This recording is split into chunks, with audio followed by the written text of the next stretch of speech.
Okay, hi guys, this is Kevin Crypto. So, quick update tayo sa mga TA natin. So, kanina umaga maganda yung profit natin. So, nakapag-profit tayo kay BTC, kay ETH, tsaka kay Pi. So, ngayon, nag-trigger ulit yung yung naka-trigger kong trade kay 94.4. So, ngayon, yung market nasa 94.5. So, check natin kung dire-diretso ba siya paangat ulit kay 95.2 or babalikan ulit si 94.4. So, kagabi, nakita nyo, na-break si 93.9. So, hindi tayo pumasok dito kay 93.9. Sabi ko, ang entry ko dito, di ba kagabi, 93.6. So, kung mapapansin nyo, rejected si 93.6. So, kung pumasok siya kay 93.6, possible, dire-diretso yan hanggang 92K. So, ngayon, check natin kung dire-diretso paangat yung next candle, kung dire-diretso paangat ba or pababa ulit kay 94.4. So, ito yung update natin kay BTC, kay ETH. So, ito yan, yung kagabi. So, nag-entry tayo dito kay 94.4. Nag-long tayo dito.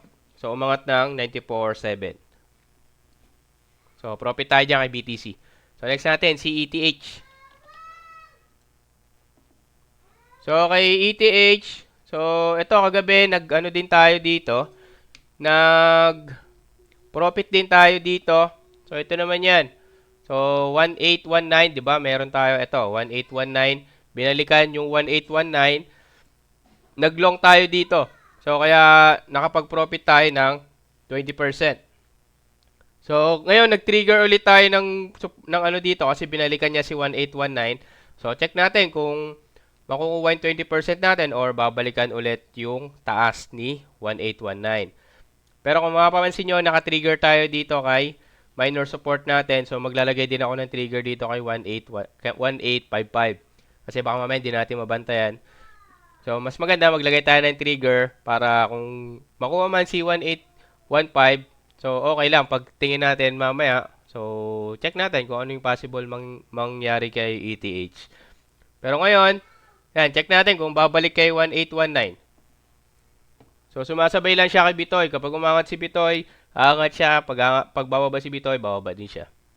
So, ito yan. Nakapag-profit tayo ng almost 20% kay ETH. So, next natin si Pi. Si Pi is... Kay Pi naman.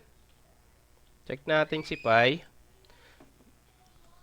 So, kay Pi, naka-trigger tayo dito ng 0.5855. So, kapag nakuha ulit si 0.5855, ito yan, nakapag-TP tayo dito ng 16% kay 5855.